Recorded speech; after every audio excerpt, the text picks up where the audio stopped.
நம்ம கிட்ட ஒருத்தன் தப்பா நடந்துகிட்டானா உடனே நாம என்ன செய்வோம்? கையை ஓங்கிட்டு அவனை அடிக்க போவோம். நாம அவங்கிட்ட அவனை விட ஒருபடி மேலா தப்பா நடந்துக்குவோம். ஆனா பெரியவங்கெல்லாம் அப்படி நடந்துக்கிறது இல்ல. இன்னா செய்தாரை ஒருத்தல் அவர் நாண நன்னயம் செய்து விடல் அப்படின்னு வள்ளுவர் சொல்லியிருக்காரு இல்லையா? அதுக்கு தகுந்த மாதிரி நடந்துக்குவாங்க. பாயசித் விஸ்தாமிங்கிறவர் ஒரு பெரிய ஞானி. அவர் ஒரு நாள் ராத்திரி ரொம்ப நேரம் மசூதியில் இருந்துட்டு வீட்டுக்கு திரும்பி வந்துகிட்டு இருக்கிறார். வழியில ஒரு குடிகாரன், அவன் கையில ஒரு இசை கருவி, அதை கண்ணா பின்னான்னு மீட்டிக்கிட்டு வாய்க்கு வந்தபடியே என்னத்தையோ பாட்டுன்னு நினைச்சுக்கிட்டு பாடிக்கிட்டு அவன் பாட்டுக்கு கிடக்குறான் வழியில. அதோட இருந்தாலும் பரவாயில்ல, அந்த பக்கமா வழியில போறவங்க வர்றவங்களை எல்லாம் பார்த்து கண்ணா பின்னான்னு திட்டிக்கிட்டு இருக்கிறான், ரொம்ப வளர்க்குறான். பாயசீத் பிஸ்தாமிங்கிற அந்த பெரியவர் அந்த வழியா போறார். அவனை பார்க்கிறார். அவனுடைய நிலைமைய பார்த்துட்டு பரிதாபப்படுறார். ஏன்பா இது மாதிரி எல்லாம் நடந்துக்கிற, இப்படி நடக்கலாமா அப்படின்னு ஏதோ கொஞ்சம் புத்திமதி சொல்றதுக்கு ஆரம்பிச்சார். அவனுக்கு கோபம் வந்துட்டுது. கையில வச்சிருந்த வாத்திய கருவி அதால ஓங்கி அந்த பெரியவர் தலையில ஒரு அடி கொடுத்தான். ரத்த காயம் ஏற்பட்டு போச்சு. அவன் கையில இருந்த இசை கருவியும் அடிச்ச வேகத்துல ரெண்டா உடஞ்சு போச்சு. அவ்வளவு வேகமா அடிச்சிருக்கான். இவ்வளவு தூரத்துக்கு நடந்து போச்சுல்ல. அந்த மாபெரும் ஞானி வாயை திறந்து ஒரு வார்த்தை கூட பேசல. பேசாம தலையை பிடிச்சிக்கிட்டு அவர் பாட்டுக்கு போயிட்டார். மறுநாள் அந்த பெரியவர் என்ன பண்ணார் தெரியுமா?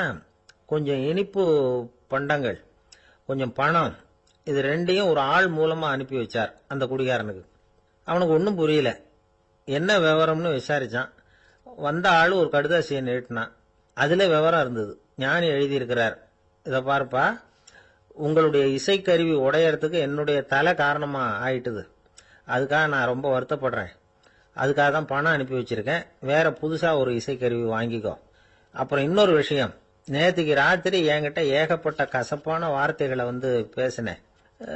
இதோட அனுப்பியிருக்கிற இனிப்பு பண்டங்களை சாப்பிட்டு உன்னுடைய நாவல உள்ள கசப்பை மாத்திக்கோ அப்படின்னு அதுல எழுதப்பட்டிருந்தது. இந்த சமயத்துல அவன் குடி மயக்கத்துல இல்ல, கிழிஞ்சு போயிருந்த நேரம் அது. அதனால அதை படிச்ச உடனே அவனுக்கு ரொம்ப வெக்கமா போச்சு. தலை குனிஞ்சான், யோசனை பண்ணான். கொஞ்ச நேரத்துல தன்னுடைய நண்பர்கள் சில பேரையும் கூப்பிட்டுக்கிட்டு நேரம் அந்த ஞானி இருக்கிற இடத்துக்கு ஓடினான். அவர் காலில் விழுந்தான். அவர்கிட்ட மன்னிப்பு கேட்டுக்கிட்டான். பெரியவங்களே தெரியாம நான் இந்த பாவ செயலை பண்ணிவிட்டேன், என்னை மன்னிச்சுங்க. உங்களுடைய பொறுமையும் போதனையும் என்னுடைய கண்ணை திறந்துட்டுது. இனிமே நானும் என்னுடைய நண்பர்களும் நல்ல வழியில திருந்தி வாழ போறோம் அப்படின்னா. ஞானி செய்த நன்னயம் குடிகாரனை எப்படி திருத்திருக்கு பாத்தீங்களா? இந்த கதையை கேட்டுட்டு ஒருத்தர் சொன்னார், என் வாழ்க்கையில கூட அப்படி ஒரு சம்பவம் நடந்தது சார். நானும் ஒரு நாள் ராத்திரி ஓவரா குடிச்சுட்டு ஒரு கிட்டாரை வாசிச்சுக்கிட்டு கண்ணாபின்னான்னு உளறிக்கிட்டு திட்டிக்கிட்டு இருந்தேன். அந்த சமயம் அந்த வழியா ஒருத்தர் வந்தார். ஓங்கி தலையில ஒரே ஒரு அடி, ரத்தம் வந்துட்டுது. அதுக்கப்புறம் என் மனசு தெரிஞ்சுட்டுது சார் அப்படின்னார். அப்படியா என்ன ஆச்சரியமா? ஆமா சார், அடி விழுந்தது அவர் தலையில இல்ல, என் தலையில. வந்தவர் என்ன அப்படி அடிச்சுட்டார். மயக்கம் தெளிஞ்சதுக்கு அப்புறம் தான் எனக்கு விவரம் புரிஞ்சது. அவர் ஒரு போலீஸ்காரரு அப்படின்னார் ரொம்ப சோகமா. ஒரு பெரியவர்கிட்ட பேசிக்கிட்டு இருந்தேன். அவரு என்கிட்ட ஒரு கேள்வி கேட்டார். திருடர்கள் எத்தனை வகை தெரியுமா உனக்கு அப்படின்னார். இதுதான் அவர் கேட்ட கேள்வி. எதுக்காக என்ன பார்த்து அந்த கேள்வி கேட்டாரு தெரியல. இருந்தாலும் நான் அவருக்கு பதில் சொன்னேன். திருடர்கள்ல எத்தனையோ வகை உண்டுங்க. கார் திருடன், சைக்கிள் திருடன், முகமூடி திருடன், எப்படி சொல்லிட்டே போலாம். இருந்தாலும் என்னுடைய சிற்றறிவுக்கு எட்டின வரையில திருடர்களை ரெண்டு வகையா பிரிக்கலாம் அப்படின்னு நினைக்கிறேன். ஒன்னு ராத்திரில திருடுற திருடன், இன்னொருத்தன் பகல்ல திருடுற திருடன். அதாவது பகல் திருடன், ராத்திரி திருடன் அப்படின்னு. பெரியவர் சிரிச்சார். என்ன சிரிக்கிறீங்களே என்ன? கள்வர்கள் 4 வகை அப்படின்னு ஆரம்பிச்சார். எப்படின்னு கேட்டேன். சாப்பாட்டுக்கு இல்லாம திருடுறாங்க பாருங்க, அது ஒரு வகையாம். சாப்பாட்டுக்கு இருந்தும் திருடுறாங்க பாருங்க, அது ஒரு வகையாம். இதை தவிர இன்னும் ஒரு 2 வகை திருட்டு உண்டு. அது என்னன்னா, ஆண்டவன் கிட்ட இருந்து நாம திருடுற திருட்டு. இன்னொன்னு என்னன்னா, நம்ம கிட்ட இருந்து ஆண்டவன் திருடுற திருட்டு அப்படின்னார். எனக்கு ஒன்னும் புரியல. என்ன சார் இது, ஆண்டவனையே திருடன்னு சொல்றீங்களே அப்படின்னு ஆச்சரியமா. ஆமாங்க, ஆண்டவனை கள்வன்னு சொல்றது இல்லையா? காஞ்சிபுரத்துக்கு பக்கத்துல திருக்கார்வனம் அப்படின்னு ஒரு ஊர் இருக்கு. அங்க உள்ள பெருமாளுக்கு கள்வர்னு தான் பேரு. அது மட்டும் இல்ல, திருமங்கை ஆழ்வார் தம்முடைய திரு நெடுந்தாண்டகத்துல கார்வனத்துள்ளாய் கள்வா அப்படின்னு தான் அழைக்கிறார் அப்படின்னு நிறைய உதாரணம்லாம் சொல்ல ஆரம்பிச்சார். அதுக்கப்புறம் அவர்கிட்ட பேசி நான் புரிஞ்சுக்கிட்ட விவரங்களை தான் நான் இப்போ உங்ககிட்ட சொல்ல போறது. அதாவது அவர் சொன்ன முதல் வகை திருடர்கள் சாப்பாட்டுக்கு இல்லாம திருடுறவங்க. இவங்கள திருத்தி போடலாம். சாப்பாட்டுக்கு இருந்தும் பணம் சேர்க்கணுங்கிற ஆசையால பொய் கணக்கெல்லாம் எழுதுறாங்க பாருங்க, அவங்க தான் 2வது வகை. 3வது வகை திருட்டு தான் மிகப்பெரிய திருட்டு. இறைவனுக்கு சொந்தமானதை நம்முடையதுன்னு நினைக்கிற திருட்டு. எது இறைவனுக்கு சொந்தமானது அப்படின்னா ஆத்மா. பகவானுக்கு சொந்தமான ஆத்மாவை நம்முடையதுன்னு நினைக்கிறது தான் அந்த மாபெரும் திருட்டு. இதுக்கு பேர் தான் ஆத்மாபகாரமா. சரி, இதுக்கு பரிகாரம் என்ன? எல்லாம் இறைவனுடையது, நமக்கு ஒன்றும் இல்லை அப்படின்னு நினைக்கிறது தான் இதுக்கு பரிகாரம். இதெல்லாம் இருக்கட்டும். 4வது திருட்டு ஒன்று சொன்னோம்ல, ஆண்டவன் நம்ம கிட்ட இருந்து திருடுறது. அது எப்படி? ஆண்டவனை கள்வன்னு சொல்றாங்க, அது சரி. அவர் என்னத்தை திருடினார்? இப்போ இன்னொருத்தருக்கு சொந்தமான ஒன்றை எடுத்து வச்சுக்கிறது தான் கள்ளத்தனம். ஆனா ஆண்டவன் எடுத்துக்கிட்டோம்னா இருக்கிறது எல்லாமே அவனுக்கு சொந்தம். அப்படி இருக்கிறப்போ அவரை எப்படி கள்வன்னு சொல்றது? இது என்ன புரியாம இருக்குதே அப்படின்னு சொல்லி பார்த்தா அதுக்கும் விளக்கம் சொல்றாங்க அவங்க. அதாவது ஆண்டவனுக்கு உருவமே கிடையாது, அரூபமா இருக்கிறவன், அதாவது உருவம் இல்லாம இருக்கிறவன். அப்படி உள்ள பகவான் நம்மள மாதிரி உருவத்துல இருக்கிறான். நம்மள மாதிரியே கையை காலு மூக்கெல்லாம் இருக்குது ஆண்டவனுக்கு. இந்த உருவம் நம்ம கிட்ட இருந்து திருடினது தானே. அவன் தன்னுடைய உண்மையான திருமேனியை நமக்கு காட்டாம, அதாவது தரிசனம் கொடுக்காம இருக்கிறது கள்ளத்தனம் தானே. அதனால்தான் இதுவும் ஒரு பெரிய திருட்டு, இருக்கிறதுலயே மிகப்பெரிய திருட்டு அப்படிங்கிறார். என்கிட்ட பேசிக்கிட்டு இருந்தாரு, இந்த விஷயம்லாம் சொல்லிட்டு இருந்தாரு அந்த பெரியவர். அதாவது திருட்ட ஆன்மீக நோகத்துல அவர் பார்க்கிறார். நம்ம பார்வையில இதை விட அபூர்வமான திருட்டுலாம் இங்க உண்டு. அபூர்வமான திருடர்களும் உண்டு. ஒரு திருடன் சிறையிலிருந்து விடுதலையாகி வெளியில போனான். கொஞ்ச நாள்ல மறுபடியும் திரும்பி ஜெயிலுக்கு வந்துட்டான். அப்போ சிறை அதிகாரி அவனுக்கு அறிவுரை சொன்னாராம். ஏன்பா இப்படி அடிக்கடி தப்பு பண்ணிவிட்டு ஜெயிலுக்கு வந்துடுறியே, உனக்கு சொந்த பந்தம் எதுவும் இல்லையா? உனக்கு அப்பா அண்ணன் தம்பிகள் அவங்க கூட எல்லாம் சேர்ந்து வாழணுங்கிற ஆசை இல்லையா அப்படின்னு கேட்டிருக்கார். அவங்களோட சேர்ந்து வாழணுங்கிற ஆசை எனக்கு நிறைய உண்டுங்க சார் அப்படின்னு அவன். அப்புறம் எதுக்கு இப்படி ஜெயிலுக்கு வந்துடுற அப்படின்னாரான் அவரு. அவங்க எல்லாருமே இங்கே தானே சார் இருக்காங்க அப்படின்னு அவன். அவர் ஒரு பெரிய குடும்பத்துல பிறந்தவர். இருக்கிற சொத்துக்கள் எல்லாத்தையும் வாரி வழங்கிவிட்டு காட்டுக்கு புறப்பட்டார் தவம் செய்யறதுக்காக. இருந்தது பூராவும் கொடுத்துட்டார். இனிமே எதுவுமே இல்லை கொடுக்கறதுக்கு. அப்போ கடைசியா ஒருத்தன் கையை நீட்டினான். ஐயா ஏதாவது கொடுங்கன்னா. அவர் பார்த்தார். கட்டியிருக்கிற வேட்டியை தவிர வேற எதுவுமே இல்லை. 8 முழம் பட்டு வேட்டி, ஜரிகை கரையோட இருக்குது. கடைசியா அதை தான் எடுத்து கட்டிக்கிட்டு அவர் புறப்பட்டுக்கிட்டு இருக்கிறார். அவர் பார்த்தார், எதிரில் அவன் பரிதாபமா நின்றுட்டு இருக்கிறான். அந்த 8 முழ வேட்டியை 2ஆ கிழிச்சார். 4 முழத்தை அவங்ககிட்ட கொடுத்துட்டு மீதி 4 முழத்தை தன்னுடைய இடுப்புல கட்டிக்கிட்டு அவர் காட்டுக்கு போயிட்டார். இவன் என்ன பண்ணான் தெரியுமா? கையில கிடைச்ச 4 முழத்தை எடுத்துக்கிட்டு கடை வீதிக்கு போனான். பழைய பட்டு வேட்டி ஜருகை இதெல்லாம் விலைக்கு வாங்குற வணிகர் ஒருத்தர் இருந்தார். அவர்கிட்ட போனான். இதை விலைக்கு எடுத்துக்கிறீங்களான்னு கேட்டான். அவர் வாங்கி பார்த்தார். ஆகா, ரொம்ப அருமையான வேட்டி, விலை வசந்த ஜருகை, இது ஏது உனக்குன்னு கேட்டார்.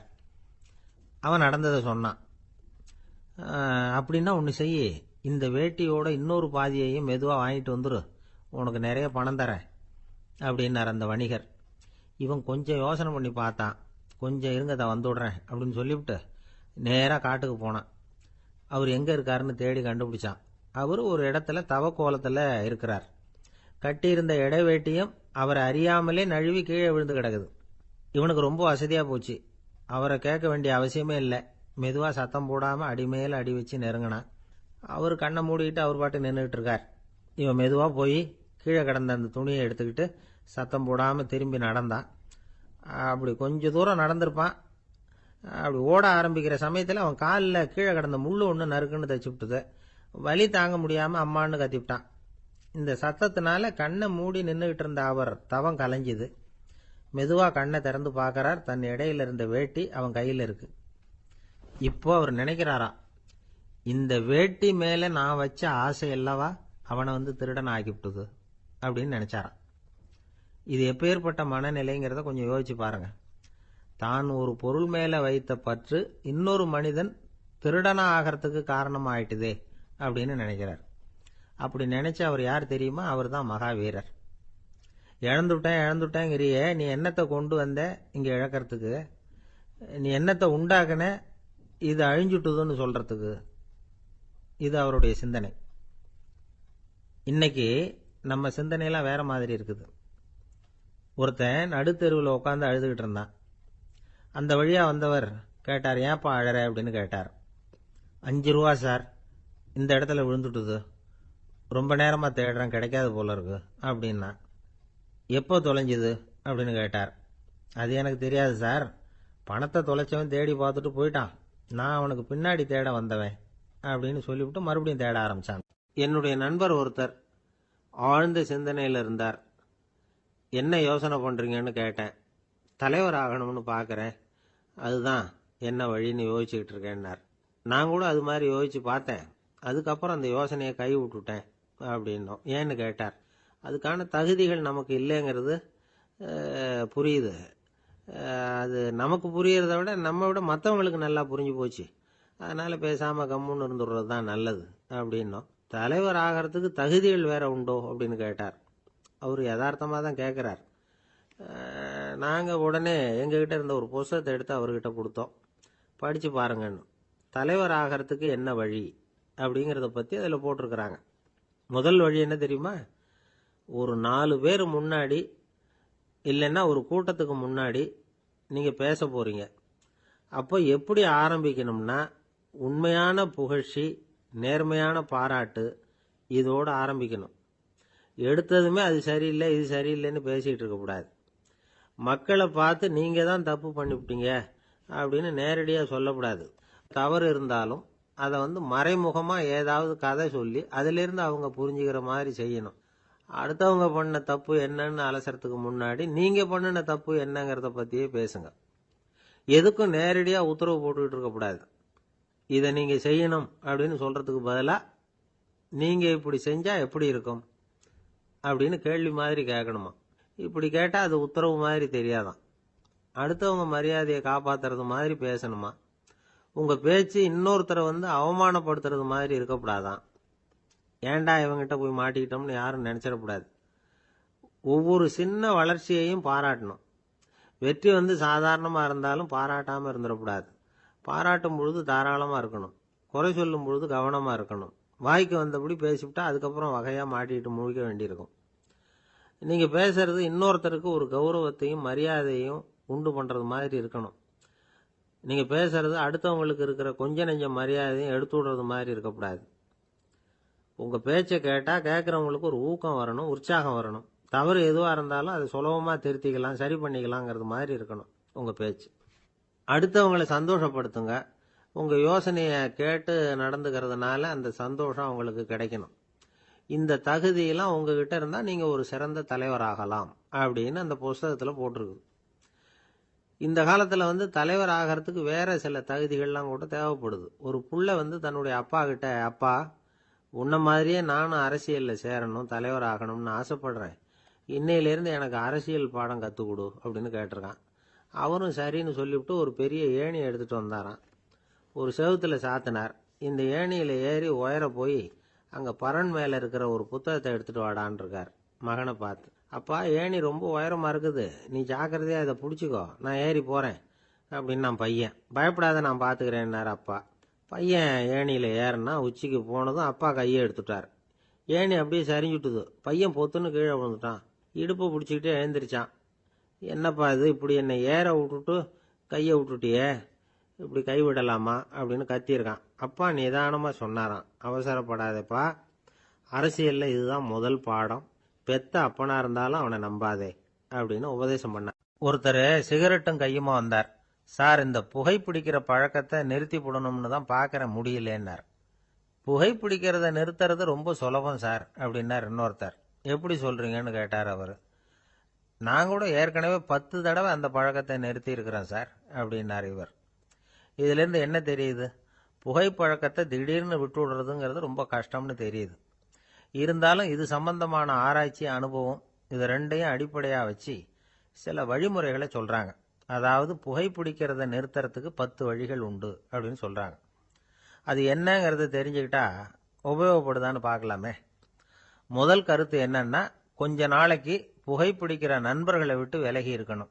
இதனால புகைப்பிடிக்கிற ஆசை குறையும். அந்த பழக்கத்தை மறுபடியும் ஆரம்பிக்கப்படாதுங்கிற எண்ணம் உறுதிப்படும். ரெண்டாவது கருத்து, புகைப்பிடிக்கிறதை எதிர்த்து தீவிரமா பிரச்சாரம் செய்ய ஆரம்பிச்சிடணும். அது அடுத்தவங்களுக்கும் உபயோகப்படும், உங்களுக்கும் உபயோகப்படும். உங்க உள்ளுணர்வை அது தூண்டும், உங்களை உறுதி கொள்ள வைக்கும்.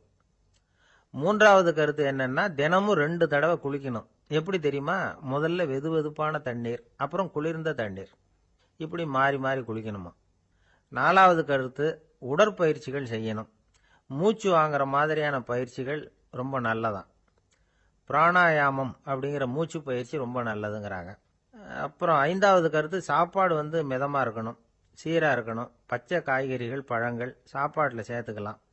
அடிக்கடி கொஞ்சம் கொஞ்சமா சாப்பிட்டு ரத்தத்தில் சர்க்கரையின் அளவை பராமரிக்கணும். இது நரம்புகளை அமைதிப்படுத்தும். ஆறாவது கருத்து என்னன்னா, ரொம்ப நேரம் பசியோடு இருக்கக்கூடாது. புகைப்பிடிக்கிறத நிறுத்த முயற்சி செய்யும் பொழுது எடை குறைப்பு நடவடிக்கைகளை மேற்கொள்ளக்கூடாது. ஏழாவது கருத்து, காப்பி, தேநீர், மதுபானம், அப்புறம் போதைப் பொருள்கள் கலந்த உணவுகள் இதெல்லாம் வேணாம். புகைப்பிடிக்கிறத அதெல்லாம் ஊக்கப்படுத்தும். கடுகு, மிளகு, அப்புறம் காரமான பொருள்களை தவிர்க்கணும். உப்பு அளவை குறைக்கணும். தினமும் 10 குவளை தண்ணீராவது குடிக்கணும். வெறும் தண்ணி புகைப்பிடிக்கிற ஆவலை தணிக்குதான். எட்டாவது கருத்து, கையில் சிகரெட்டு, புகையில ஏதாவது இருந்தால் உடனே தூக்கி எறிஞ்சிருங்க. அது கையில் இருக்கிற வரைக்கும் புகைப்பிடிக்கிற ஆசை வந்துக்கிட்டே இருக்கும். ஒன்பதாவது கருத்து என்னன்னா, இறை நம்பிக்கை உள்ளவங்க புகைப்பிடிக்கிற எண்ணம் வர்றப்போவெல்லாம் பிரார்த்தனை செய்ய ஆரம்பிச்சுடலாம். 10வது கருத்து, உங்களுக்கு ரொம்பவும் வேண்டியவங்க யாரோ அவங்க கிட்ட எல்லாம் நீங்க புகைப்பிடிக்கிறத நிறுத்தி விட்டதா சொல்லிவிடுங்க. இந்த 10 வழிகளையும் கடைபிடிக்க ஆரம்பிச்சுட்டா புகைப்பிடிக்கும் பழக்கத்தை நிறுத்தி விடலாம் அப்படின்னு சொல்றாங்க அனுபவப்பட்டவங்க. முயற்சி பண்ணி பார்க்கலாம். ஒரு முக்கியமான இடத்துல நின்றுகிட்டு இருந்தார் ஒருத்தர். அங்க இன்னொருத்தர், ஏன் சார் இந்த இடத்துல சிகரெட் பிடிக்கலாமா அப்படின்னு அனுமதி கேட்டார். இந்த இடத்துல சிகரெட் பிடிக்க கூடாதுங்க அப்படின்னாரு இவர். நீங்க இப்படி சொல்றீங்க, ஆனா இந்த இடத்துல கீழே நிறைய சிகரெட் துண்டுகள் கிடக்குதே, அவங்கெல்லாம் யாரு? அவங்கெல்லாம் உங்க மாதிரி என்கிட்ட அனுமதி கேட்காதவங்க அப்படின்னாராம் இவர். அள்ள அள்ள குறையாதது அட்சய பாத்திரம், அது நமக்கு தெரியும், கேள்விப்பட்டிருக்கிறோம். ஆனா போட போட நிரம்பாத ஒரு பாத்திரம் உண்டு. அது என்ன தெரியுமா? நம்மள பல பேர்கிட்ட அந்த பாத்திரம் உண்டு. அதுதான் பேராசை அப்படிங்கிற பாத்திரம். அதை நிறைவு செய்யவே முடியாது. பேராசையை பத்தி சுஃபி இலக்கியத்துல ஒரு பிரபலமான கதை உண்டாம். அதை ஒரு பெரியவர் எடுத்து சொல்லியிருக்கிறார். ஒரு மன்னர் நகர்வலம் போயிட்டு இருக்கார். ஒரு பிச்சைக்காரன் மன்னர் எதிரில் வரான். பிச்சை போடுங்கிறான். என்னுடைய அமைதியை கெடுக்காதே போங்கிறார் மன்னர். அவன் சிரிக்கிறான். அரசே, உங்களுடைய அமைதி கெடக்கூடிய நிலையில் இருந்தா அதுக்கு பேர் அமைதியே கிடையாது அப்படின்னு நானா.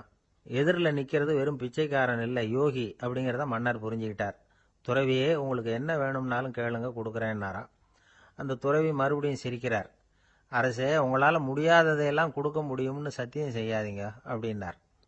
மன்னருக்கு கோபம் வந்துட்டுது. என்ன இவர் இப்படி சொல்றாரு அப்படின்னு நினைச்சார். நகர்வலத்தை பாதியிலேயே நிறுத்தினார். வாங்க அரண்மனைக்குன்னார். துறவியை அழைச்சிக்கிட்டு அரண்மனைக்கு வந்துட்டார். துறவி தன்கிட்ட இருந்த பிச்சை பாத்திரத்தை நீட்டினார்.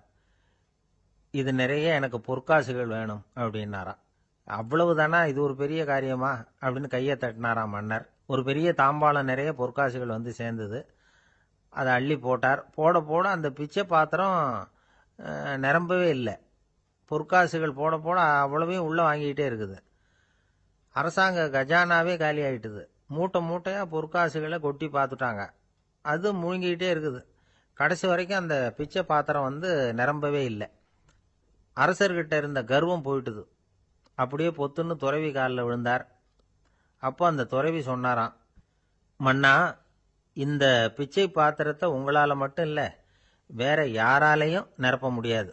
அதுக்கு என்ன காரணம்னா, இது சாதாரண பிச்சை பாத்திரம் இல்லை, பேராசைகளோட வாழ்ந்து செத்து போன ஒரு மனிதனின் மண்டை ஓடுது அப்படின்னாராம். பாருங்க, இதுதான் அந்த சுஃபி இலக்கிய கதை. செத்த பிறகும் நிறைவு இல்லைன்னா அது எப்பேற்பட்ட பேராசையா இருக்கும்னு யோசிச்சு பார்த்துங்க. நம்மால் ஒருத்தர் கல்யாணம் பண்ணிக்க பொண்ணு பார்த்துக்கிட்டு இருந்தார். அழகு, அறிவு, படிப்பு எதுவும் தேவையில்லை, பணம் மட்டும் இருந்தா போதும் அப்படின்னு பார்க்குறவங்க கிட்ட எல்லாம் சொல்லி வச்சார். ரொம்ப நாளைக்கு அப்புறம் ஒரு பணக்காரர் கிடைச்சார். அவர் சொன்னார், இதை பாருங்க, எனக்கு 20 வயசுல ஒரு மகள், அவளை நீங்க கல்யாணம் பண்ணிக்கிட்டா 2 லட்சம் பணம் கொடுப்பேன். 25 வயசுல ஒரு பொண்ணு, அவளை கல்யாணம் பண்ணிக்கிட்டா 2.5 லட்சம் தருவேன். 30 வயசுல ஒரு பொண்ணு இருக்கா, அவளை கல்யாணம் பண்ணிக்கிட்டா 3 லட்சம் தருவேன். என்ன சொல்ற அப்படின்னாராம். இவன் கொஞ்ச நேரம் யோசிச்சு பார்த்துருக்கான். அதுக்கப்புறம் மெதுவா அவரை நிமிர்ந்து பார்த்து, ஏன் சார், உங்ககிட்ட 50 வயசுல ஏதாவது பொண்ணு இருக்கா அப்படின்னு கேட்டானா. கணவன் மனைவிக்குள்ள சிக்கல் வராம இருக்கிறதுக்கு அதுல சில வழிகளை சொல்லி கொடுத்துருக்குறாங்க. அதெல்லாம் என்னென்ன அப்படிங்கிறத இப்ப பார்க்கலாமா? குடும்பம்னு இருந்தா கோபம் வரதான் செய்யும். அது வந்துட்டு போட்டும் பரவாயில்ல. ஆனா அந்த கோபம் ஒரே நேரத்துல 2 பேருக்கும் வந்துடாம பாத்துக்கணும். ஒரு சமயத்துல யாராவது ஒருத்தர் தான் கோபப்படணும், அடுத்தவங்க அமைதியா இருக்கணும். அதுக்கப்புறம் இவர் அமைதியான உடனே அவங்க ஆரம்பிச்சுக்கலாம். கோபமா ஏதாவது சொன்னா உடனே கோபமா பதில் சொல்லக்கூடாது. கொஞ்சம் பொறுத்து கோபம் தீர்ந்த உடனே அந்த பதிலை சொல்லலாம். அப்போ பதில் கோபமா இருந்தா கூட அது அவ்வளவு பெருசா தெரியாது. அற்ப விஷயத்துக்கெல்லாம் காய்ச்சி மூச்சுன்னு கத்திட்டு இருக்கக்கூடாது. உங்க 2 பேருக்குள்ள ஒரு தர்க்கம் ஆரம்பமாயிட்டுதுன்னு வச்சுக்கோங்க, கடுமையா 2 பேரும் விவாதம் பண்றீங்க. உங்களில் ஒருத்தர் இதுல ஜெயிக்கணும்னா அது நீங்களா இருக்க வேணாம், அடுத்தவங்க ஜெயிக்கிறதுக்கு நீங்க துணையா இருங்களேன். அப்படின்னா நீங்க கொஞ்சம் விட்டு கொடுக்கணும், அவ்வளவுதான். ஏதாவது குத்தம் சொல்லணுமா, செஞ்ச தப்ப சுட்டி காட்டணுமா, விமர்சனம் பண்ணணுமா, பண்ணுங்க, வேணான்னு சொல்லல. ஆனா சொன்னதை அப்படி சொல்றத கொஞ்சம் அன்பா இதமா சொல்லுங்க. எப்போ நடந்த தவறுகளை எல்லாம் இப்போ போய் மறுபடியும் ஞாபகப்படுத்திட்டு இருக்க வேண்டாம். நான் அப்பவே சொன்னேன் இந்த புடவை வேணாம்னு, நீங்க தான் கேட்கல, இப்போ பாருங்க கிழிஞ்சு போச்சு இப்படின்னு கத்துனாங்க ஒரு அம்மா. எப்போ சொன்னீங்கன்னு கேட்டால் ஒரு 10 வருஷத்துக்கு முன்னாடி தீபாவளி சமயத்தில் அப்படிங்கிறாங்க. அது என்ன இன்னும் அப்படியே புதுசாகவே இருக்கும்? உங்களுக்கு அவர் தான் பெருசு, அவருக்கு நீங்கள் தான் பெருசு. அதை விட இந்த உலகத்தில் வேற எதுவும் முக்கியம் இல்லைன்னு நினைக்கணும். நீ தான் என்னுடைய உலகம்னு எத்தனை தடவை சொல்லியிருப்பீங்க? அதெல்லாம் வெறும் வசனமாக போயிடக்கூடாது. ஏதாவது ஒரு பிரச்சனையை பற்றி கடுமையாக விவாதம் பண்ணிக்கிட்டு இருக்கீங்க, அதை அப்படியே பாதியில் விட்டுட்டு படுக்கைக்கு போயிடக்கூடாது. சொச்சத்தை நாளைக்கு பேசிக்கலாம்னு. அப்படி போனால் தூக்கம் வராது. பிரச்சனையை ஒரு முடிவு பண்ணிக்கிட்டு அதுக்கப்புறமா தூங்க போகணும். ஒரு நாளில் ஒரு தடவையாவது உங்கள் ஜோடியை பாராட்டி நல்ல விதமாக கனிவாக ஒரு வார்த்தை சொல்லணும் அப்படின்னு தீர்மானம் பண்ணீங்க. ஏதாவது தப்பு பண்ணிவிட்டீங்கன்னா பரவாயில்ல, அதை ஒத்துக்கிறதுக்கும் மன்னிப்பு கேட்கறதுக்கும் தயாராக இருக்கணும். அது ஒன்றும் கேவலம் கிடையாது. வீட்டுக்குள்ளே தானே கேட்க போகிறீங்க, வெளியில் யாருக்கு தெரிய போகுதோ? எப்படியோ உங்களுக்குள்ள ஒரு சமரசம் ஆனால் சரிதான். ஒரு தகராறுன்னு எடுத்துக்கிட்டா குறைஞ்சபட்சம் அதுக்கு 2 பேர் தேவை. தனியாகவே உட்காந்துக்கிட்டு நான் இப்போ தகராறு பண்ணிகிட்டு இருக்கிறேன் அப்படின்னு யாரும் சொல்ல முடியாது. 2 பேர் தகராறு பண்ணுறாங்கன்னா பொதுவாக அந்த 2 பேரில் யார் அதிகமாக பேசுகிறாங்களோ அவங்க பேரில் தான் தப்பு இருக்கும். அதை மனசில் வச்சுக்கணும். இதெல்லாம் தான் அந்த புத்தகத்தில் போட்டிருக்கிற வழிமுறைகள். இவ்வளவும் சரியாக வரலைன்னா அப்புறமா சொல்லுங்கள், வேற புத்தகம் ஏதாவது இருக்கான்னு தேடுவோம். அமெரிக்க ஜனாதிபதி ஆப்ரஹாம் லிங்கன் ஒரு நாள் தன்னோட கோச்சு வண்டியில் தலைநகரான வாஷிங்டனுக்கு போயிட்டு இருக்கிறார். கோச்சு வண்டி ஒரு சாலையில் போயிட்டு இருக்கு. அந்த சாலைக்கு ஒரு பக்கத்தில் பயங்கரமான சதுப்பு நிலம். சதுப்பு நிலம்னா அது புதைகுழி, புதை மணல்ங்கிறோம்ல, அது மாதிரி. அந்த சதுப்பு நிலத்தில் யாராவது மாட்டிக்கிட்டா அவ்வளவுதான், ஆளை கொஞ்சம் கொஞ்சமாக உள்ள அமுக்கிவிடும். தப்பிச்சு கரையேறது கஷ்டம். அப்படிப்பட்ட நிலம் அது. ஆப்ரஹாம் லிங்கன் ஏதோ ஒரு முக்கியமான அரசாங்க வேலையா போயிட்டு திரும்பி வந்துகிட்டு இருக்கிறார். அதனால அந்த சமயத்தில் அவர் விலை உசந்த ஆடைகளை அணிஞ்சிருக்கிறார். அப்படி அவர் அந்த கோச்சு வண்டியில் வந்துகிட்டு இருக்கிறாரு. அந்த சமயத்தில் ஒரு காட்சி அவர் கண்ணில் பட்டுட்டுது. என்ன தெரியுமா? ரோட்டுக்கு பக்கத்தில் இருந்த சதுப்பு நிலத்தில் ஒரு இளம் பன்றி குட்டி சிக்கிக்கிட்டு தவிச்சுக்கிட்டு இருக்குது. பரிதாபமாக கத்திக்கிட்டு இருக்குது. அதை பார்த்தார் லிங்கன். அவருக்கு என்ன மாதிரி ஆயிட்டுது. உடனே வண்டியை நிறுத்த சொன்னார். கீழே இறங்கினார். தன்னோட விலை உசந்த ஆடைகளை பற்றி லட்சியம் பண்ணவே இல்லை. தனக்கே ஆபத்து வரலாம்ங்கிறத பற்றியும் கவலைப்படலை. தான் ஒரு குடியரசுத் தலைவருங்கிறத பற்றியும் அவர் நினச்சி பார்க்கல. நேராக அந்த சதுப்பு நிலம் பக்கமாக போனார். அந்த சேத்துல இறங்கி பன்றிக்குட்டியை காப்பாற்றி கரைக்கு கொண்டுட்டு வந்து சேர்த்துட்டார். அதுக்கப்புறம் நிம்மதியாக கோச்சு வண்டியில் ஏறி வெள்ள மாளிகைக்கு வந்து சேர்ந்தார். ட்ரெஸ்ஸு உடம்பு பூரா சேறு சகதி. பார்க்குறவங்களுக்கெல்லாம் ஆச்சரியமாக போச்சு. அவங்களுக்கு ஒன்றும் புரியல. இவர் நேராக ட்ரெஸ்ஸு மாற்றிக்கிறதுக்காக போனார். கோச்சு வண்டி ஓட்டிகிட்டு வந்தவங்கிட்ட போய் எல்லாரும் கேட்டாங்க என்ன ஆச்சு அப்படின்னு. அவர் வர்ற வழியில் நடந்த விவரத்தை சொன்னார். ஆப்ரஹாம் லிங்கனுடைய இந்த இறக்க குணத்தை எல்லாரும் பாராட்டினாங்களாம், புகழ்ந்தாங்களாம். ஆனால் இதுக்கு லிங்கன் என்ன பதில் சொன்னார் தெரியுமா? தயவு பண்ணி இந்த புகழ்ச்சியான பேச்சையெல்லாம் ஒதுக்குங்க, அதெல்லாம் வேணாம். அந்த சின்ன பிராணி சகதியில் மாட்டிக்கிட்டு துடிச்சிக்கிட்டு இருந்தது, அதை பார்த்தேன். உடனே என்னுடைய இதயத்தில் ஒரு முள்ளு தைச்சது மாதிரி ஒரு உணர்வு. அந்த முள்ளை பிடுங்கி எறிஞ்சேன், அவ்வளவுதான். உண்மையில் அந்த பிராணிக்கு நான் உதவினேங்கிறத விட எனக்கு ஏற்பட்ட இன்னலை போக்கிட்டேன் அப்படிங்கிறது தான் உண்மை. அதுதான் பொருத்தம். அப்படி இருக்கிறப்போ இதில் புகழறதுக்கு என்ன இருக்குது அப்படின்னாரு ஆபிரகாம் லிங்கன். எவ்வளவு யதார்த்தமான வார்த்தைகள் பாருங்க.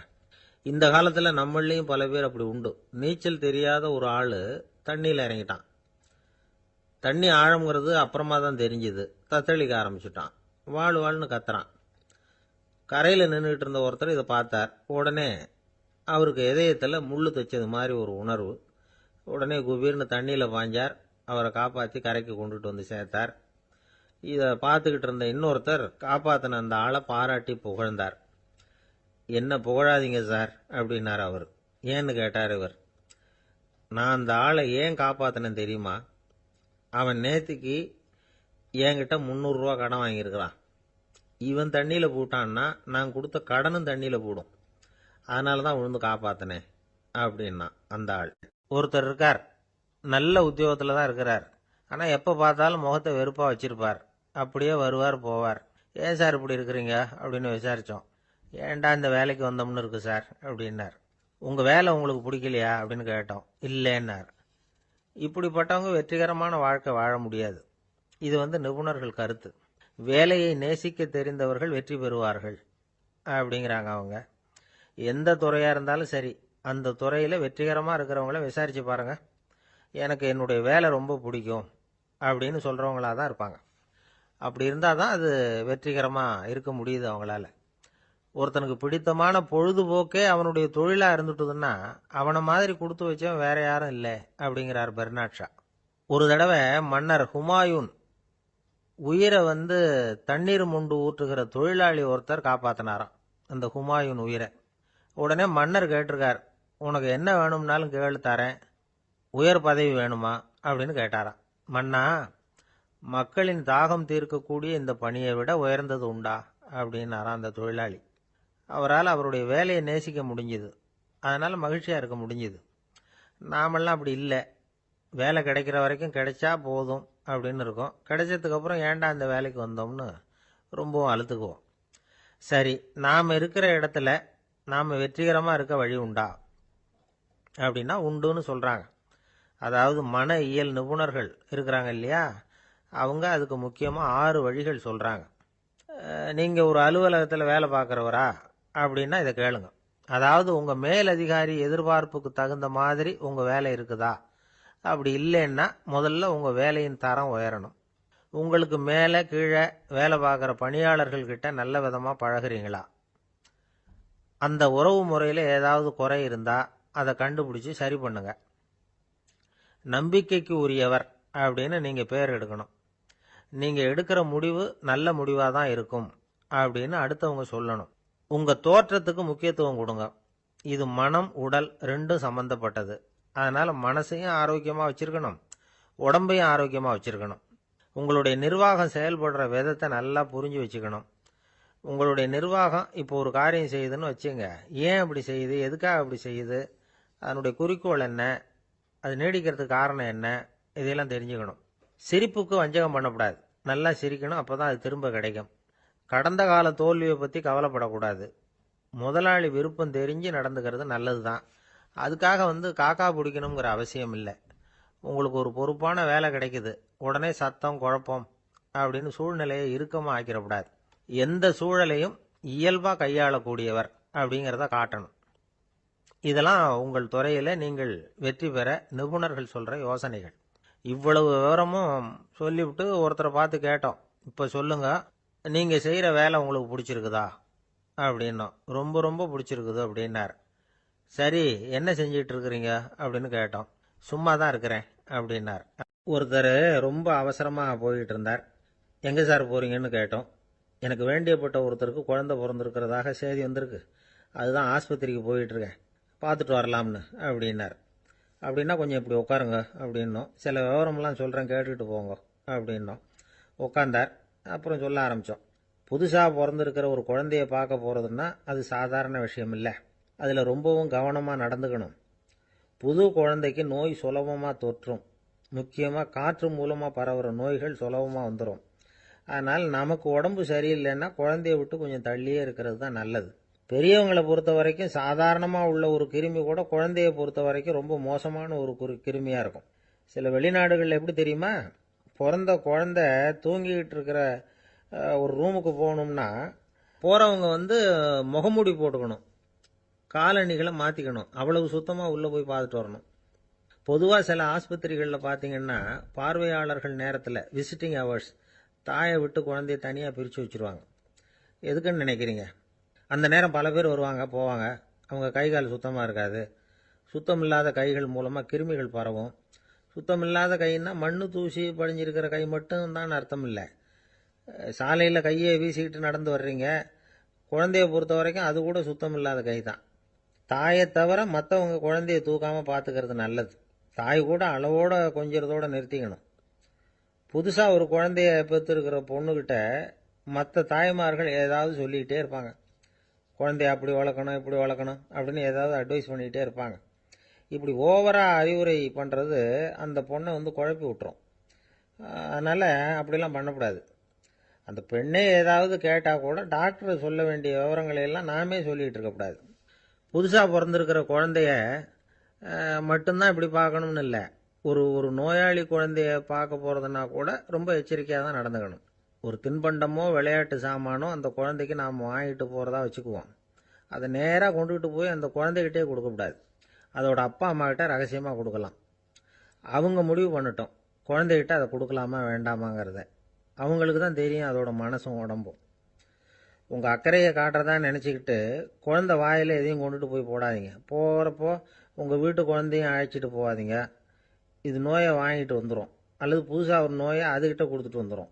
என்னதான் உங்களுக்கு பழக்கமான குழந்தையா இருந்தால் கூட அதுக்கு விருப்பம் இல்லைன்னா பேசக்கூடாது. அங்கே போய் அவங்க பள்ளிக்கூடத்தை ஞாபகப்படுத்திகிட்டு இருக்கக்கூடாது. நோயில் இருக்கிறப்ப ஸ்கூலை பற்றி பேச அது விரும்பாது. ஆஸ்பத்திரியை விட்டு வெளியில் புறப்படுறப்போ குழந்தைகிட்ட சொல்லணும்னு அவசியம் இல்லை. அதோட அப்பா அம்மா கிட்ட சொல்லிவிட்டு புறப்பட்டா போதும், குழந்தை கோபிச்சிக்காது.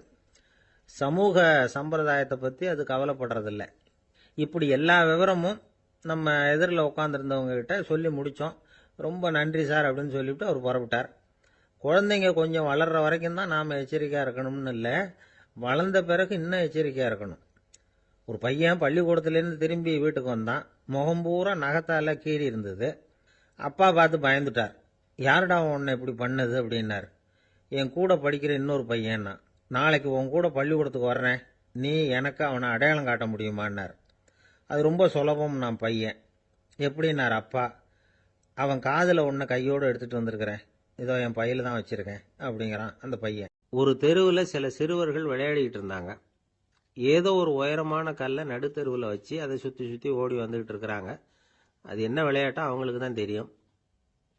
கொஞ்ச நேரம் அப்படி விளையாடிக்கிட்டு இருந்தவங்க விளையாடி முடிச்சதும் அந்த கல்லை நடுத்தெருவில் அப்படியே விட்டுட்டு அவங்கவுங்க வீட்டுக்கு ஓடி போட்டாங்க. அதுக்கப்புறம் அந்த வழியாக 2 பெண்கள் பேசிக்கிட்டே வந்தாங்க. பேச்சு சுவாரஸ்யத்தில் நடுத்தெருவில் இருந்த அந்த கல்லை கவனிக்கலை. காலில் இடிச்சுட்டுது, லேசாக ரத்தம் வந்துட்டுது, வலி தாங்கலை. காலில் இடிச்சுக்கிட்ட பொண்ணு திட்ட ஆரம்பிச்சுட்டுது.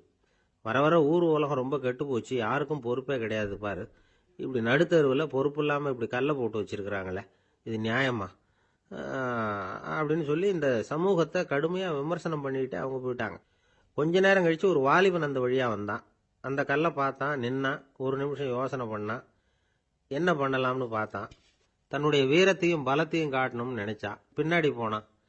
அப்புறம் வேகமாக ஓடி வந்து ஒரு சின்ன ஹை ஜம்ப் அப்படியே துள்ளி குதிச்சான். துள்ளி குதிச்சு தாண்டி அந்த பக்கமாக போய் விழுந்தான். அப்படியே விசில் அடிச்சுக்கிட்டு அவன் பாட்டுக்கு நடந்து போகிறான். அடுத்தபடியாக ஒரு காதல் ஜோடி அந்த வழியாக வந்தது. நடுத்தெருவில் கல் கண்ணில் பட்டது. அவங்க 2 பேரும் ரொம்ப நெருக்கமாக சேர்ந்து வந்துக்கிட்டு இருக்கிறாங்க. நடுவில் கல் இருக்கிறதுனால கொஞ்ச நேரம் 2 பேரும் விலகி மறுபடியும் இந்த பக்கம் வந்து சேர்ந்து போகணும்.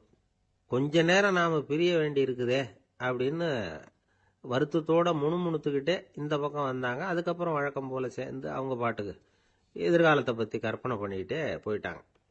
கடைசியாக அந்த வழியாக பார்வை இல்லாத ஒருத்தர் வந்துக்கிட்டு இருக்கார். அவர் கையில் வழக்கமாக வச்சிருக்கிற அந்த ஊன்றுகோல், கையில் இருக்கிற அந்த ஊன்றுகோலால் தனக்கு முன்னாடி அப்படியும் இப்படியும் அப்படியே தட்டிக்கிட்டு பார்த்துக்கிட்டே அவர் மெதுவாக நடந்து வந்துக்கிட்டு இருக்கிறார். வழியில் இருக்கிற அந்த கல் தட்டுப்பட்டுது. உடனே நடுத்தெருவில் ஒரு கல் இருக்குங்கிறத அவர் புரிஞ்சுக்கிட்டார். உடனே குனிஞ்சார், அந்த கல்லை தடவி பார்த்து எடுத்தார், தெரு ஓரமாக கொண்டுட்டு போய் போட்டார். அதுக்கப்புறம் அவர் பாட்டுக்கு அவர் வழியில் நடந்து போனார். இப்போ இதில் பல பேர் வந்தாங்க போனாங்க.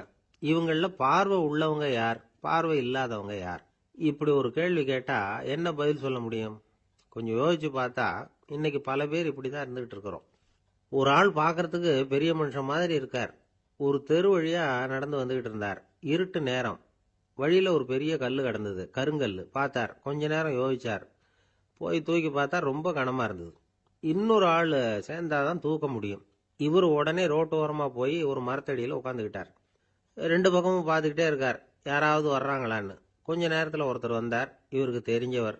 என்னங்க இந்த நேரத்தில் இங்கே உட்காந்துருக்குறீங்கன்னு கேட்டார் அவர். அதோ அந்த கருங்கல் அப்படின்னு சுட்டி காட்டினார். ஓ, அதை தூக்கி ஓரமாக போடணுமா? வாங்க ரெண்டு பேரும் தூக்கலான்னார் வந்தவர். நான் அதுக்காக உட்காந்துருக்கலேன்னார் இவர். பின்ன வேற எதுக்காகன்னார் அவர். ஒரு மனுஷன் கருங்கல்லில் காலை இடிச்சுக்கிட்டான்னா எப்படி துள்ளுவான்னு பார்க்கணுங்கிறது எனக்கு ரொம்ப நாளாக ஒரு ஆசை. அதுக்காக தான் உட்காந்துருக்கிறேன் அப்படின்னாராம்.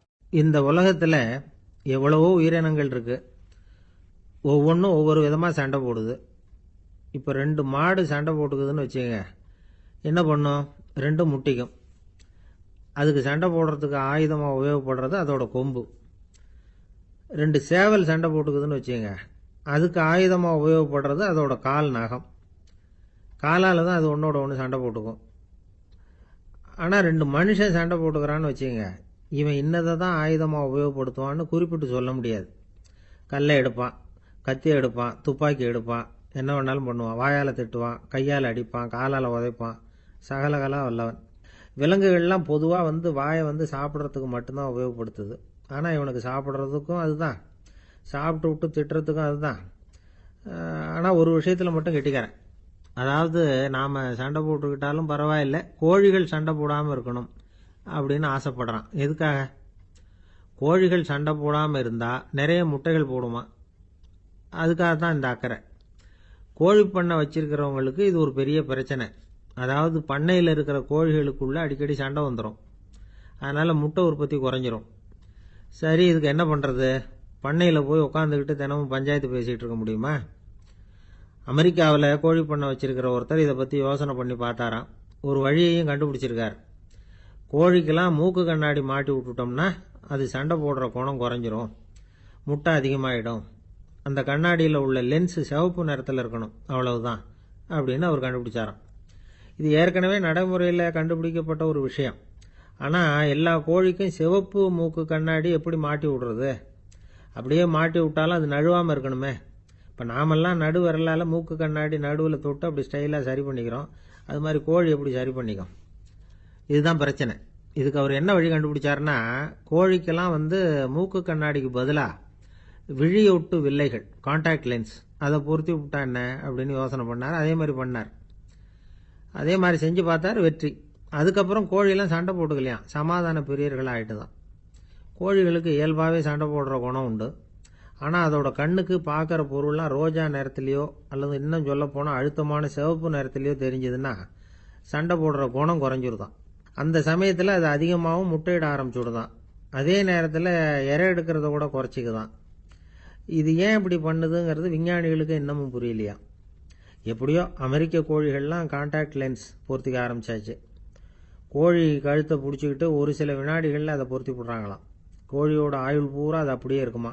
பண்ணையில் முட்டை உற்பத்தி குறைஞ்சா இது மாதிரி விஞ்ஞானபூர்வமாக பரிகாரம் தேடுறது தான் நல்லது. நமக்கு வேண்டியப்பட்ட ஒருத்தர், அவர் ஒரு கோழி பண்ணை வச்சுருந்தார். அந்த பண்ணையில் பாதி கோழி திடீர்னு செத்து போச்சு. உடனே ஒரு கால்நடை மருத்துவர்கிட்ட போக வேண்டியது தானே. அங்கே போகல. உள்ளூரில் மந்திரம் பண்ணிக்கிட்டு இருந்த ஒரு சாமியார்கிட்ட போனார். அவர் காலில் விழுந்தார். சாமி, என் பண்ணையில் பாதி கோழி செத்து போட்டுதுன்னார். சாமியார் யோசனை பண்ணார். சரி, பண்ணையில் வாசப்படி கிழக்கு பக்கமாக வச்சிருக்கியா மேற்கு பக்கமாக வச்சிருக்கியான்னு கேட்டார். கிழக்கு பக்கமாக இருக்குன்னார் அவர். அதுதான் தப்பு, மேற்கு பக்கமாக அதை மாற்று, சரியாக போடும்னாராம். அதே போல் இவர் போய் மாற்றிவிட்டார். அப்பவும் பாதி செத்து போச்சு. மறுபடியும் சொன்னார், சாமி மறுபடியும் பாதி கோழி செத்து போட்டுதேன்னார். சரி, கூரை எப்படி போட்டிருக்க, ஓடு போட்டிருக்கியா இல்லை கீத்து போட்டிருக்கியான்னார். ஓடு போட்டிருக்கேன்னாராம் அவர். அதுதான் தப்பு, கீத்து போட்டுரும், சரியாக போடும்னாராம். சரின்னு போய் அதையும் மாற்றி பார்த்தார். மறுபடியும் போயிட்டுது, கோழி செத்து போச்சு. வந்தார். மறுபடியும் பாதி செத்து போச்சு சாமின்னு வந்தார். இவரும் யோசனையை மாற்றி மாற்றி சொல்லிகிட்டே இருக்கிறார். இப்படி அவரும் மாற்றி மாற்றி பார்த்தார். 6வது தடவையாக அவரை தேடிட்டு வந்தார். அந்த சமயத்தில் இவர் ரொம்ப தீவிரமாக யோசனை பண்ணி பார்த்துட்டு, அது சரிப்பா, நீயும் என்கிட்ட சளைக்காமல் வந்துகிட்டு இருக்கிற, நானும் யோசனை சொல்லிகிட்டு இருக்கேன். இப்பவும் உங்ககிட்ட சொல்கிறதுக்கு என்கிட்ட யோசனை நிறையா இருக்குது. ஆனால் சோதிக்கிறதுக்கு உங்ககிட்ட கோழி இல்லையே, என்ன பண்ணுறது அப்படின்னாராம் இவர். அன்பா இருக்கணும்னு அநேக பெரியவங்க சொல்லியிருக்கிறாங்க. நாமளும் அதை கேட்டுட்டு அன்பு காட்டுறதுக்கு தயாராக தான் இருக்கிறோம். அதை வாங்கறதுக்கு தான் ஆளை காணும். இருந்தாலும் அன்புல எத்தனையோ வகை உண்டு. அதை சரியா புரிஞ்சுக்கிட்டு அதுக்கப்புறம் அன்பு காட்ட ஆரம்பிக்கணும். வகையை புரிஞ்சுக்காம அன்பு காட்டினா வம்புல மாட்டிக்க வேண்டியதுதான். அன்புன்னா சாதாரணமா நினைச்சு விடாதீங்க. அதுல எவ்வளவு விதம் தெரியுமா?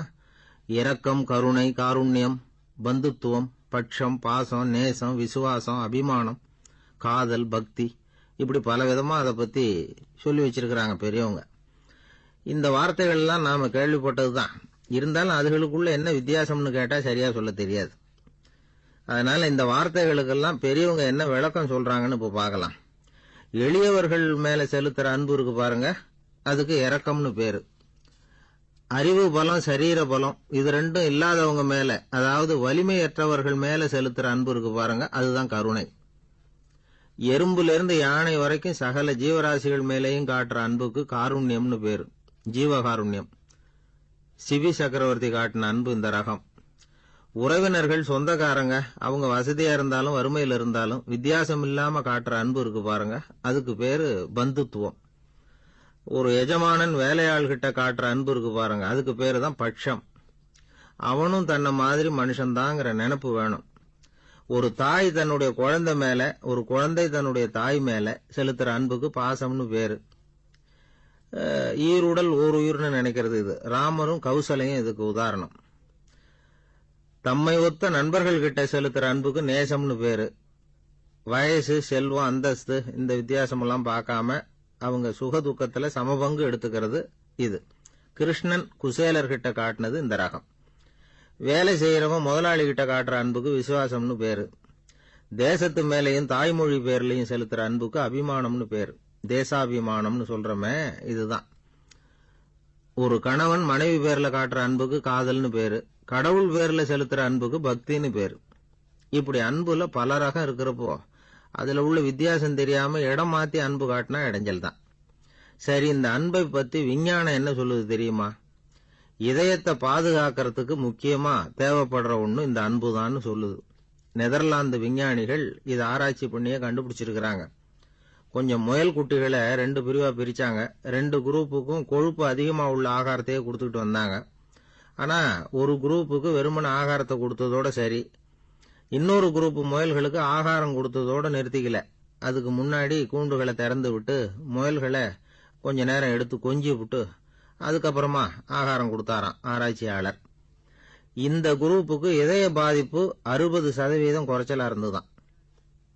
சில நோயாளிகளுக்கு ஹார்ட் அட்டாக் வந்தாலும் அதை தாங்கிக்கிட்டு குணமாகிற சக்தி அதிகமா இருக்குது. இது எப்படின்னு ஆராய்ச்சி பண்ணி பார்த்திருக்கிறாங்க. அவங்க எல்லாம் மனைவி தன் பேர்ல ரொம்ப அன்பா இருக்கிறதாக நினைக்கிறவங்களா இருக்கிறாங்களாம். இதய நோயாளிகள் பல பேரை சந்திச்சு இதய நோய் ஏற்பட என்ன காரணம்னு கேட்டிருக்கிறாங்க. அவங்க சொன்ன காரணம்லாம் சாப்பாடு சம்பந்தமா இல்லையா, மனைவி அன்பா இல்ல, இப்படிப்பட்ட காரணத்தை தான் சொல்றாங்களாம். அதனால இதயத்தை பாதுகாக்கணும்னு நினைக்கிறவங்க அடுத்தவங்க அன்பா இருக்கிறது மாதிரி பாத்துக்குங்க, அதுதான் முக்கியம். ஒருத்தர் முகம் பூரா பிளாஸ்டரி போட்டுக்கிட்டு வந்தார்.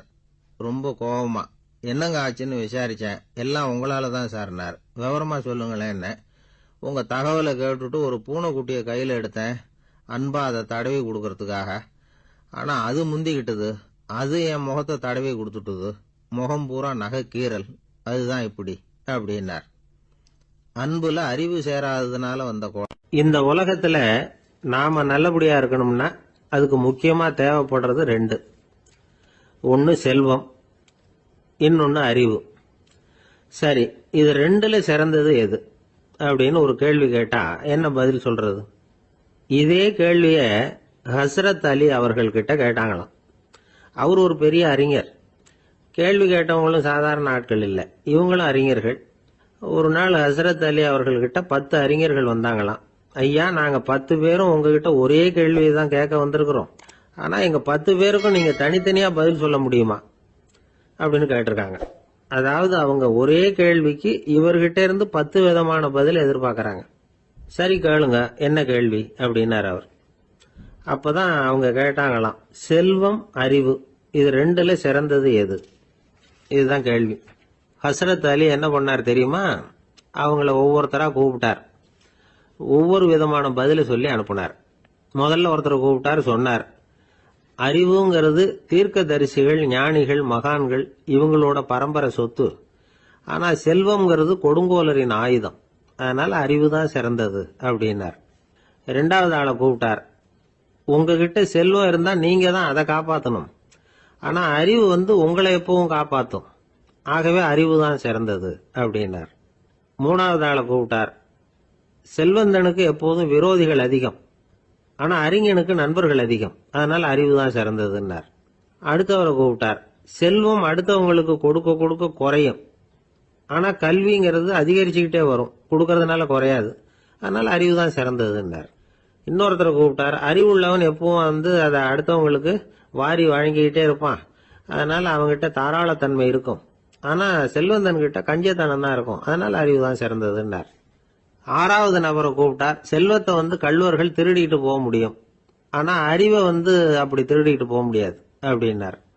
ஏழாவது நபரை கூப்பிட்டார். செல்வம் கால ஓட்டத்துல அழிஞ்சிரும். ஆனா அறிவை கால ஓட்டம் ஒன்றும் பண்ண முடியாது. ஆகவே அறிவே சிறந்ததுன்னார்.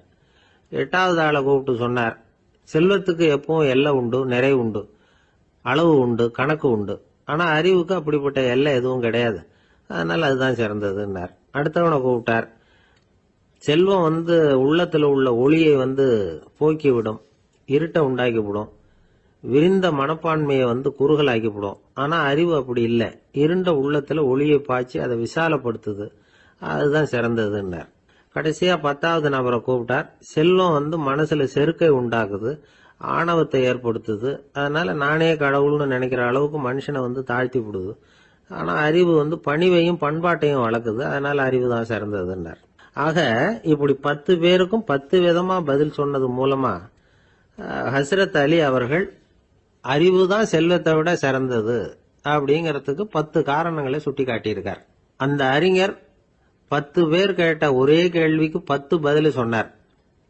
நமக்கு வேண்டிய ஒருத்தர் 10 பேர் கேட்ட கேள்விக்கு ஒரே பதில் சொல்லி சமாளிச்சார். கேள்வி என்ன தெரியுமா? என்கிட்ட வாங்கின கடனை எப்பயா திருப்பி கொடுக்க போற? இதுதான் அந்த 10 பேரும் கேட்ட ஒரே கேள்வி. இந்த மாசம் 26ஆம் தேதி தந்துடுறேன் அப்படிங்கிற ஒரே பதில சொல்லி அவ்வளவு பேரையும் இவர் அனுப்பி வச்சுட்டாராம். எல்லாரும் போனதுக்கு அப்புறம் இவரை தனியா கூப்பிட்டு கேட்டிருக்கிறாங்க. அது என்ன சார் கணக்கு, 26ஆம் தேதி அன்னைக்கு என்ன அதிசயம் நடக்க போகுது அப்படின்னு கேட்டிருக்காங்க. அதிசயம் அன்னைக்கு இல்ல, அதுக்கு முத நாளே நடக்க போகுதுன்னாராம். விவரமா சொல்லுங்கன்னு இருக்காங்க. வேற ஒண்ணும் இல்லைங்க, 26ஆம் தேதி தானே எல்லாரையும் வர சொல்லி இருக்கிறேன். அதுக்கு முத நாளே நான் புறப்பட்டு தலைமறைவாயிட போறேன் அப்படின்னாராம் ரொம்ப பெருமையா. 2 பேர் சுவாரஸ்யமா பேசிட்டு இருக்கிறப்போ குறுக்க புகுந்து தொந்தரவு பண்றதுக்குன்னே சில பேர் இருப்பாங்க. அது ரொம்ப இடைஞ்சலா இருக்கும். இதே மாதிரி மின்காந்தம் கூட குறுக்க புகுந்து தொந்தரவு பண்ணும். கடைசியில் அது ஒரு பெரிய இடைஞ்சல கொண்டாந்து விட்டுரும். சில வீடுகளில் கேபிள் கனெக்ஷன் இல்லாம சில தனியார் டிவி காட்சிகள் தெரியும். அதுக்கு என்ன காரணம்னா இந்த மின்காந்த குறுக்கீடு தான் காரணம். இதைத்தான் சுருக்கமா EMI அப்படின்னு சொல்றாங்க. அதாவது எலக்ட்ரோ மேக்னெட்டிக் இன்டர்ஃபியரன்ஸ். இது ஏற்படக்கூடிய இடங்கள் எது எதுன்னு எடுத்துக்கிட்டா அது ஒரு பெரிய பட்டியலாவே போயிடும். இந்த EMI தொந்தரவு கேபிள் டிவியில மட்டும்தான் இல்ல, ராக்கெட் ஏவுதளத்துல உள்ள ரேடார்கள், அங்க உள்ள சில சக்தி வாய்ந்த தொலைத்தொடர்பு சாதனங்கள், விமான தளங்கள்ல உள்ள ரேடார்கள், கப்பல் தளங்கள்ல பொருத்தப்பட்டிருக்கக்கூடிய சக்தி வாய்ந்த ஆண்டனாக்கள், இப்படி நிறைய சொல்லலாம். காவல் நிலையங்கள்ல பயன்படுத்தப்படுகிற வயர்லெஸ் தொடர்பு சாதனங்கள் கூட ஓரளவுக்கு இந்த மின்காந்த அலைகளை வெளியிடும். நம்ம வீட்டில் உட்காந்துக்கிட்டு ரேடியோ கேட்டுக்கிட்டு இருப்போம் அல்லது டிவி பார்த்துக்கிட்டு இருப்போம். அந்த சமயத்தில் பக்கத்து தெருவில் ஒரு மோட்டார் சைக்கிள் அல்லது காரு, குறிப்பாக பெட்ரோல் இன்ஜின், அது போறப்ப அதில் உள்ள மின்கலத்தில் அதாவது மேக்னட்டோ பேட்டரியில இருந்து வெளிப்படுகிற மின்காந்த அலை இங்க டிவியிலையும் ரேடியோவிலையும் கரகரப்பு உண்டு பண்ணும். சரி, இது வந்து பெருசா என்ன இடைஞ்சல உண்டு பண்ணிட போகுது அப்படின்னு நாம அலட்சியமா நினைக்கலாம். வயசானவங்களுக்கு மறதி நோயின்னு ஒண்ணு வரும்ல, அல்ஷமீர், அதாவது மூளையில உள்ள செல்கள் வந்து செயலிழந்து போயிடுறது. அது செய்ய வேண்டிய வேலையை மறந்துடும். மனைவியே எதிரில் வந்து நின்னா கூட உன்னை எங்கேயோ பார்த்தது மாதிரி தெரியுதே அப்படின்னு சொல்லிட்டு இருப்பாங்க. அப்படி ஒரு மறதி. இந்த விசித்திரமான நோய்க்கு இதுவரைக்கும் மருந்தே இல்லைன்னு வேற சொல்றாங்க. இந்த மைக்ரோ ஓவன் அப்படின்னு சொல்லக்கூடிய சமையல் அடுப்புகள் கூட மின்காந்த அலைகளை வந்து வெளியிடுது. சமயத்தில் சில தொழிற்சாலைகள்ல கூட பெரிய விபத்துக்களை இந்த இஎம்ஐ உண்டு பண்ணிவிடும். இதை பத்தி தீவிரமா சிந்திக்க ஆரம்பிச்சதே ஒரு விபத்துக்கு பிறகுதான். அமெரிக்காவுக்கும் வியட்நாமுக்கும் இடையில போர் நடந்தது. அந்த சமயம் அமெரிக்காவுக்கு சொந்தமான விமானம் தாங்கி கப்பல் ஒண்ணு வியட்நாமை தாக்கிறதுக்கு தயாரா ஏவுகணைகளோட கடல்ல நிறுத்தி வைக்கப்பட்டிருந்தது. தற்செயலா அந்த பகுதியில கப்பல் தொலைத்தொடர்பு பகுதிக்கு அருகில ஊடுருவிய இந்த சக்தி வாய்ந்த ரேடியோ அலைகள் ஏவுகணையில இருந்த மின்னணு சர்க்கியூட்டை பூர்த்தி செஞ்சு வச்சுட்டுது. அவ்வளவுதான், ஏவுகணை அங்கேயே வெடிச்சு சிதறி போச்சு. 130 பேர் அந்த இடத்திலேயே உடல் கருகி செத்து போட்டாங்க. ஏகப்பட்ட பொருள்கள் நாசம். இந்த விபத்துக்கான காரணம் என்னங்கிறத உடனடியா யாராலையும் கண்டுபிடிக்க முடியல. ரொம்பவும் கடுமையா முயற்சி பண்ணி கடைசியா கண்டுபிடிச்சாங்க, இது வந்து இந்த இஎம்ஐ வேலை தான் அப்படின்னு. மின்னணு தொலைபேசிகள் இருக்கு, இதுல பேசும்பொழுது நம்ம காதை வந்து, அதாவது செவியை வந்து ஊடுருவக்கூடிய மின்காந்த அலையானது மூளைக்கு போய் அங்க மூளை கட்டிகளை உருவாக்க ஊக்கம் கொடுக்குது அப்படின்னு வேற கண்டுபிடிச்சிருக்கிறாங்க. இந்த இஎம்ஐ ரொம்ப குறைஞ்ச மின்காந்த அழுத்தத்துல நமக்கு எந்த பாதிப்பையும் ஏற்படுத்துறது இல்லை. மின்காந்த அலைகள் அழுத்தத்தோட இருக்கிற இடங்கள்ல ரொம்ப நேரம் இருந்தோம்னா நம்ம உடம்பின் வெப்பநிலை 2 டிகிரி செல்சியஸ் வரைக்கும் அதிகரிக்குதாம். அதனால வெப்பநிலையை வந்து சீராக்கிறதுக்கு இதய துடிப்பும் வந்து அதிகரிக்குது. இப்படிலாம் கண்டுபிடிச்சிருக்கிறாங்க. இப்பெல்லாம் இந்த மின்காந்த குறுக்கீடுகளை தடுக்கிறது எப்படி அப்படின்னு விஞ்ஞானிகள் யோசனை செய்ய ஆரம்பிச்சிருக்கிறாங்க. இந்த விஷயத்துல அலட்சியமா இருந்தோம்னா எதிர்காலத்துல நிறைய பேருக்கு இந்த ஞாபக மறதி நோய் வந்துடும். அப்புறம் அது ரொம்ப கஷ்டமா போயிடும். ஒரு குடும்ப தலைவர் தன் மனைவியை பார்த்து, யார் நீ, உன்னை எங்கேயோ பார்த்தது மாதிரி இருக்குதே அப்படின்னு சொல்லிட்டு இருந்தார். உடனடியா அவரை போய் பார்த்தேன். வாங்க டாக்டர் கிட்ட போகலாம் அப்படின்னு. அவரு என்னை தனியா அழைச்சிட்டு போய் காதோட காதா மெதுவா சொல்றார், இத பாருப்பா, என் கையில பணம் இல்லாத போகலாம், அப்படி மறதி நோய் வந்துட்டது மாதிரி நடிச்சுக்கிட்டு இருப்பேன், அவ்வளவுதான், அதை நீ கண்டுக்காத அப்படின்னார். ஒருத்தர் அவசரமா போய்கிட்டு இருந்தார். எங்க போயிட்டு இருக்கீங்க அப்படின்னு கேட்டார் ஒரு பெரியவர். கடைக்கு போறேன் சார், சாமான் வாங்கறதுக்கு அப்படின்னார். அங்க போறதுக்கு முன்னாடி தெரிஞ்சுக்க வேண்டியதெல்லாம் தெரிஞ்சுக்கிட்டீங்களா அப்படின்னு கேட்டார் பெரியவர். கடைக்கு போய் காசை கொடுத்து ஒரு பொருளை வாங்கிட்டு வரப்போறோம், இதுல தெரிஞ்சுக்க வேண்டியது என்ன இருக்குது அப்படின்னார் அலட்சியமா. இப்ப அந்த பெரியவர் பேச ஆரம்பிச்சார். இந்த உலகத்துல எந்த ஒரு செயல்ல இறங்குறப்பவும் நாம நல்லா ஆலோசனை பண்ண வேண்டிய விஷயம் 5 அப்படின்னார். உதாரணமா, ஒருத்தன் கடைக்கு போய் ஏதோ ஒரு பொருளை வாங்கிட்டு வர போறான்னு வச்சுக்கங்களேன். அப்ப கூட அவன் வந்து 5 விஷயங்களை பத்தி தெரிஞ்சுக்க வேண்டியிருக்குது அப்படிங்கிறார் அவர். முதல்ல அந்த பொருள் எப்படிப்பட்டது அப்படிங்கறத தெரிஞ்சுக்கணும். 2வதா தன்னை பத்தியும் தெரிஞ்சுக்கணும். அப்பதான் அந்த பொருள் தனக்கு தேவையா இல்லையா அப்படிங்கறத புரிஞ்சுக்க முடியும். 3வதா தெரிஞ்சுக்க வேண்டியது ஒண்ணு இருக்கு. அது என்னன்னா, அந்த பொருளை அடையறதுக்கு வழி என்ன அப்படிங்கறத தெரிஞ்சுக்கணும்.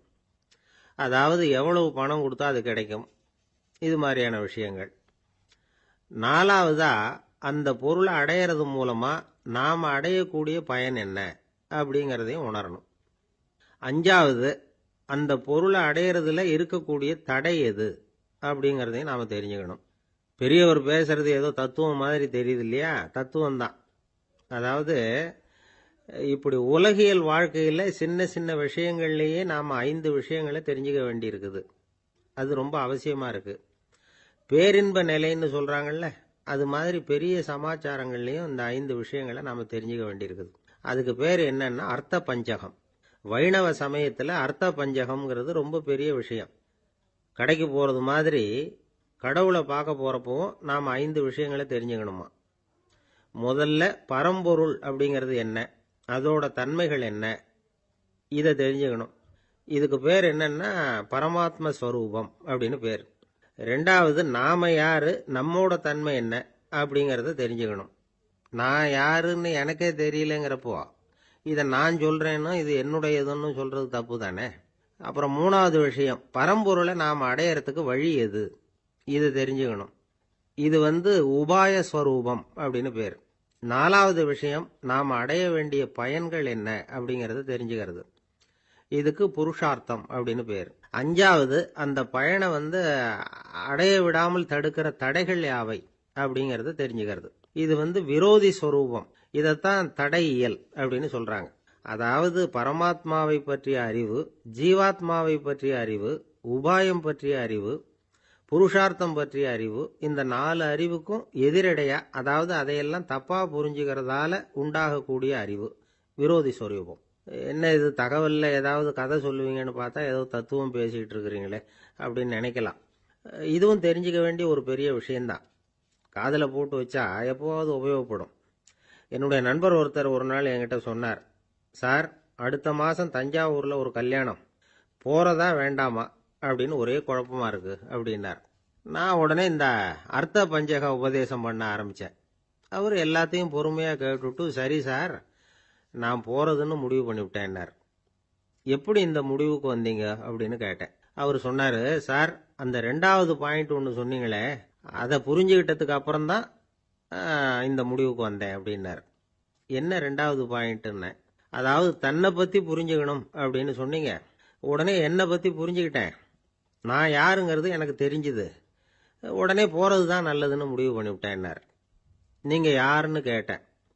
நான் தான் சார் அந்த கல்யாணத்துல தாலி கட்ட வேண்டிய மாப்பிள்ளை அப்படின்னார்.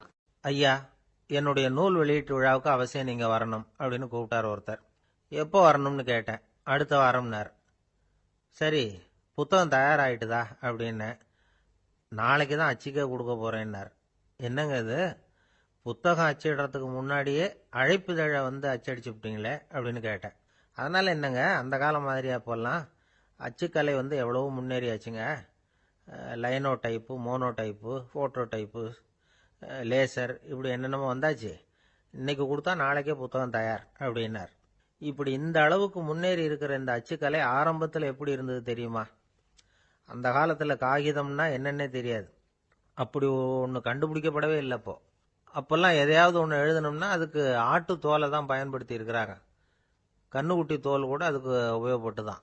ஐரோப்பாவில் இருந்த பாதிரியார்கள் தோல்ல எழுதப்பட்ட புத்தகத்தை தயாரிக்கிறதுல ரொம்ப கெட்டிக்காரங்களாம். எகிப்து, அப்புறம் மத்திய தரைக்கடல் ஓரத்தில் உள்ள நாடுகள், இங்கெல்லாம் தோல் தான் எழுது பொருளாக பயன்பட்டு வந்திருக்குது. ஆனால் நம்ம நாட்டில் ஓலைச்சுவடிகளை எழுத்துக்கு பயன்படுத்தி இருக்கிறாங்க. எழுதுறதுக்கு தோலை பயன்படுத்தினவங்க பிறகு பேப்பரைஸ் அப்படிங்கிற கோரை புல்லை அதுக்கு பயன்படுத்தினாங்களாம். இதெல்லாம் அப்படி கொஞ்சம் கொஞ்சமாக கண்டுபிடிச்சிட்டு வந்திருக்கிறாங்க. அந்த புல்லை கச்சிதமாக நறுக்க வேண்டியது, நல்லா பதப்படுத்த வேண்டியது, அதுக்கப்புறம் அதில் எழுத வேண்டியது, அவ்வளவுதான். பேப்பருங்கிற சொல்லே இந்த பேப்பைரஸ் அப்படிங்கிறதுலேருந்து வந்தது தான். அதுக்கப்புறம் தான் காகிதம் வந்தது. இதை முதல்ல சீன நாட்டில் தான் கண்டுபிடிச்சாங்க.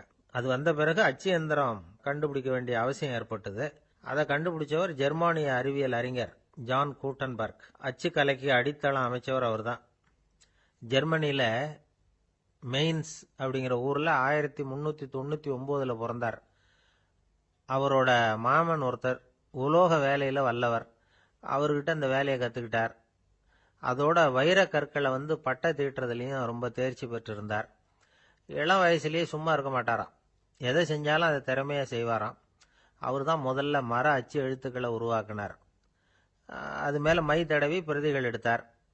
அதுக்கப்புறம் உலோக எழுத்துக்கள், முதல்ல காரியம், அப்புறம் இரும்பு, அப்புறம் கலப்பு உலோகம், பிறகு அச்சடிக்கிறதுக்கு எந்திரம் ஒன்றையும் உருவாக்கினார். முதல்ல பைபிள் அச்சடித்தார். 1468 அவர் இறந்து போனார். 16ஆம் நூற்றாண்டில் மேலை நாடுகளில் இருந்து மர எழுத்துக்களை கொண்டுகிட்டு தமிழ்நாட்டில் கிறிஸ்தவ நூல்களை அச்சிட்டாங்க. அப்பெல்லாம் அச்சகங்கள் போதிய அளவுக்கு இங்கே இல்லை. அதுக்கு என்ன காரணம்னா, இந்தியர்கள் அச்சகங்களை நடத்தக்கூடாது அப்படின்னு சட்டம். 1835 வரைக்கும் அந்த சட்டம் நடைமுறையில் இருந்தது. இந்த நிலைமையில அங்கேயும் இங்கேயுமா 1-2 அச்சகங்கள் ஆரம்பமாச்சு. 1713 தரங்கம்பாடியில் லூதரன் மிஷன் அச்சகம், அதே ஆண்டுல சென்னையில SPCK அச்சகம், இது ரெண்டும் தான் இந்தியாவில் முதல்ல தொடங்கப்பட்ட அச்சகங்கள். ஆட்டுத்தோல்லையும் ஓலைச்சுவடியிலையும் எழுதப்பட்ட எழுத்துக்கள் இன்னைக்கு எங்கேயோ போயிட்டுது. ஆனா நம்ம ஊர்ல எழுத்தாளர்கள் நிலைமை தான் ஒன்றும் சொல்லிக்கிறது மாதிரி இல்லை.